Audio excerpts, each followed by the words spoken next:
SupYoLo. SupYoLo. What's up, everybody? Thanks for tuning in. Happy Friday. Welcome to episode 7. Today I have one of the best theatrical artists, Damian Torres-Botello. Thank you. Welcome to the show. Hello. Thank you for coming on. It's good to be here. I'm very glad to have you. Yeah. So, Damian, can you start off by telling us a little bit about where you're from? Yes. Originally, I am from Kansas City, Missouri. Wow, far ways, huh? I guess so. Yeah, Kansas City. Made my way from Kansas City to Chicago, to back to Kansas City, to St. Paul, Minnesota, Chicago, and then here. Quite the traveler. Yeah. When I call you a theatrical artist, that's because you cover so many different aspects of the theater. Can you tell me a little bit about where that started, how that started?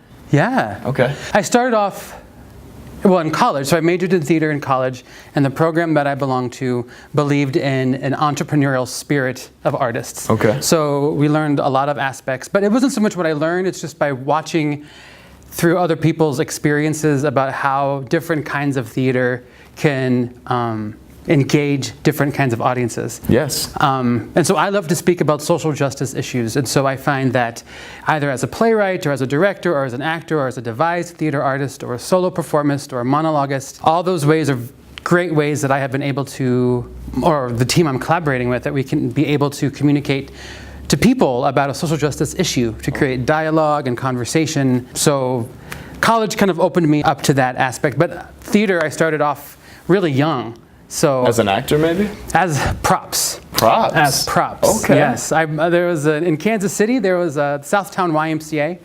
They had a before and after school program. I lived in a very dangerous neighborhood. I grew up very poor.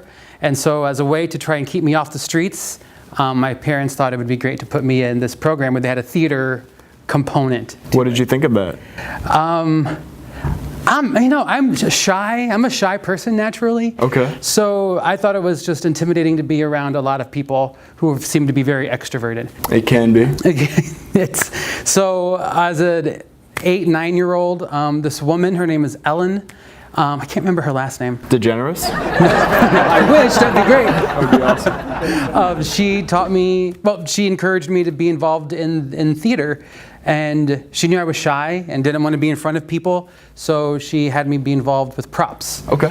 Which just meant, there's not much I can do as an 8 or 9-year-old, but it just meant to like gather things, organize them, and set them in the places where they need to be so everybody can have them when they're supposed to have them. Right.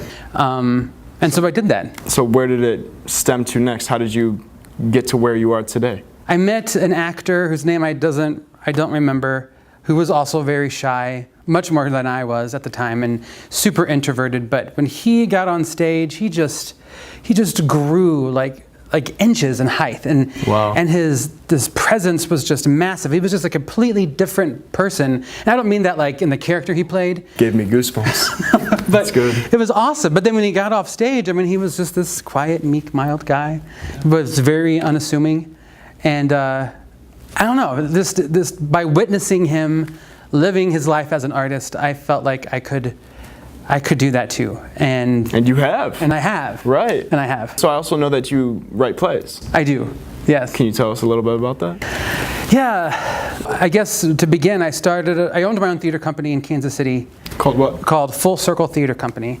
And the mission was something like to generate awareness about social justice. It existed for about 5 years, and it was great fun and a lot of work. Owning a business is a lot of work. But we wanted to produce plays that had to do with social justice issues, but there aren't very many plays out there. They might have like themes and hints, but nothing explicit, and that's what we were looking for. Okay. So I went to school at the University of Missouri, Kansas City to study under a local playwright named Frank Higgins. Mm-hmm.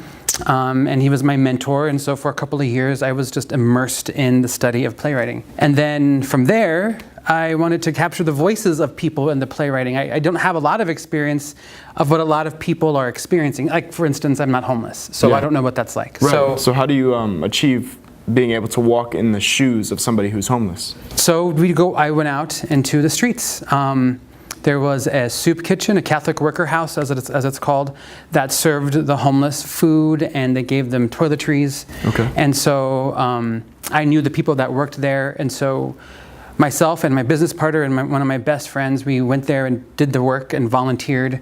And we interviewed men and women, children, went out on the streets of Kansas City and interviewed other homeless persons. And then from there created composite characters using that information so that we could create a story about homelessness. That's beautiful. But that's pretty much how I do all of my plays, is through interview processes. Then I can use their words and their voice in the play. What's the most recent play that you've written? The most recent play I wrote was called I'm Migrant.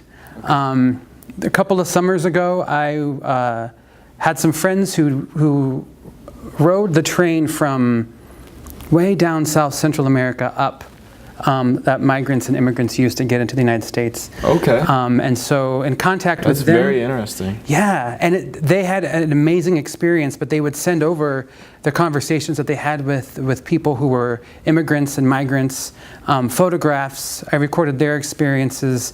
At the time I lived in Chicago, and so I was working with a couple of organizations in Chicago that worked with immigrants. So I got they called them clients. So I got their clients and spoke with them and interviewed them. And so from all that, created a character. It's kind of a Jesus story, kind of going through the passion of Jesus's death on the cross, but it's through a guy who is immigrating from Mexico or Central America to the United States, and his journey with that. And it's a very intense experience in creating that play. And it's not quite done. It has a singing component to it. Okay. So it's still in the works? I'm still trying to find someone who can write music to that. So. Would you consider yourself somebody who's strong faithfully? I am. I'm a Catholic. Yeah. I'm a Jesuit seminarian, or an order of Catholic priests and brothers. A brother in Christ. That's great to hear. Where do you find your inspiration? You are a theatrical artist, so it's not just writing. It's more than that. Tony Kushner, who is a playwright. He is one of my most favorite playwrights. I was introduced to him in the middle 90s.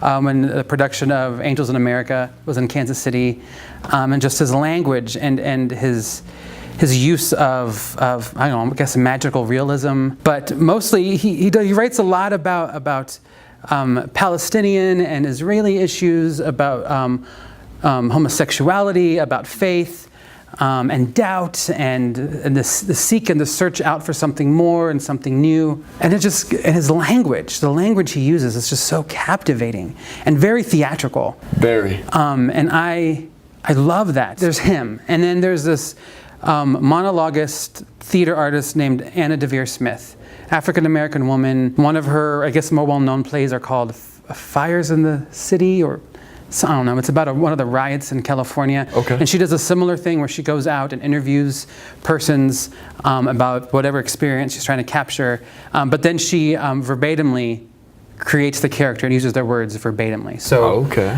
but from her, I learned about rhythm and how people speak in rhythms, kind of as a musical, not like a musical, but using musical terms. Right. People crescendo and decrescendo, and people, they're either staccato or legato in the way that they talk. And so I learned that from her. Whereas Tony Kushner is just to be very theatrical and very blatant, and the uses of images. So those two people have just been massive influences as an artist and how I want to create work. I guess on a personal level, three of my friends, so there's a guy named Jeremy Lillig. He was my business partner in my theater company. Yeah. He's really good at connecting faith and reality in his works. My friend Heidi Van, she's a movement artist and theater artist.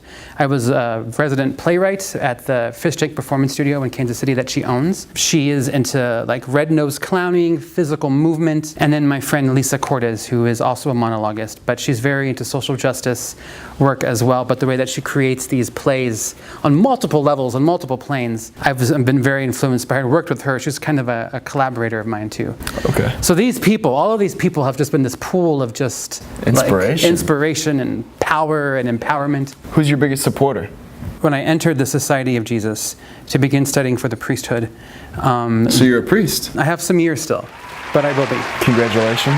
Thanks. I'm currently in formation, as we call it, and the Society of Jesus, or the Jesuits, have been very supportive in me wanting to continue to pursue theater as a way to engage communities and engage populations that are on the margins and on the fringes, which is the populations that I find myself I belong to, and populations of people that have voices, but sometimes they're hidden, and so as ways to try and uncover those voices. And I often tell myself that when the work stops being fun, and I don't mean like party, good time, but if I'm not going to bed feeling fulfilled, Right. then Fulfillment is a big part of what you do. it's huge. I think it has to be in all that we do. Yes. And at the moment that it stops being fulfilling, then it's probably time to think of something else. Do you have a goal that you're trying to reach in your career, or You know, I think I'm actually living the dream at the moment. Awesome. Like I don't have any ambitions to be famous. living my best life? Living my best life. I think the best thing as an artist, someone should always consider is what do they consider to be successful, and success is a different range for every individual. And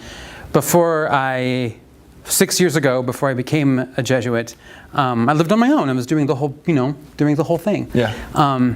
And for me, success was that I was able to pay my bills doing what I wanted to do, and I did that.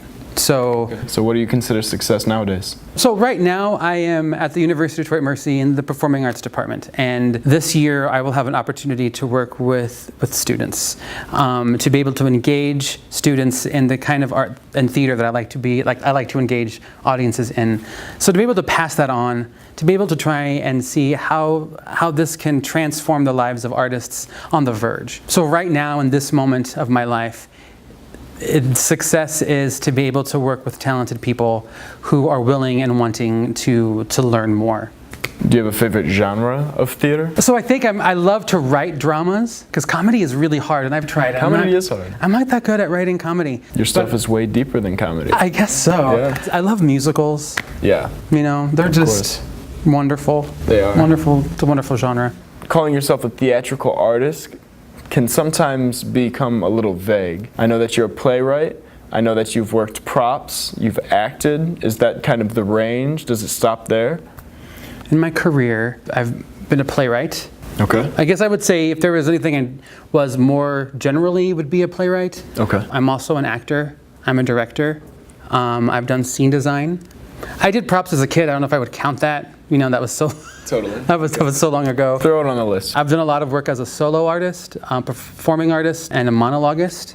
Also a business owner. Is there a reason that you have kind of stuck to the theater industry and not branched out to film or television? That's a really good question, because the other day I was talking to some friends of mine, and I see a lot of movies. That's a huge hobby of mine. And I have a lot of friends who know film directors and can really speak like their name and know the genre that they do and can kind of map out their career. I'm not like that. I look at the acting. I love acting. I think I'm a playwright or a person who creates works for actors because I love the actor. I'm just not interested in that genre.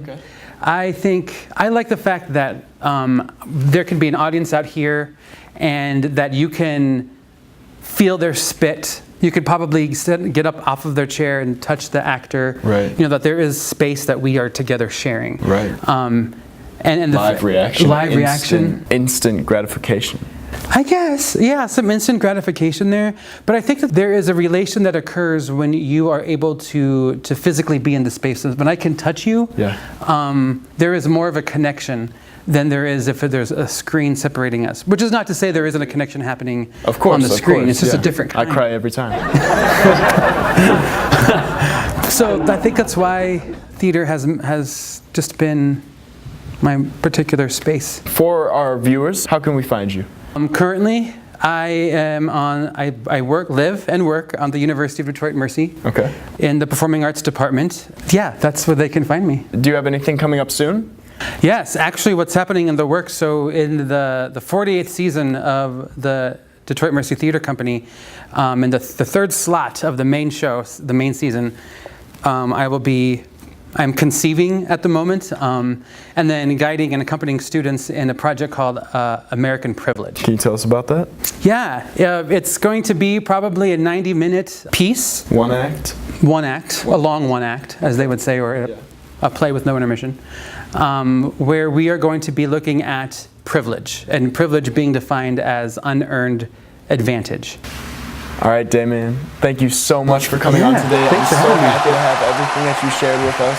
It was a great opportunity to really get to know you. Make sure you guys keep a lookout and tune in for the next coming episodes. I've got something very exciting planned for episode 10. Make sure that you tune in. Thanks again, Damian. Thank you. And we'll see you guys next Friday. And as always, hang loose.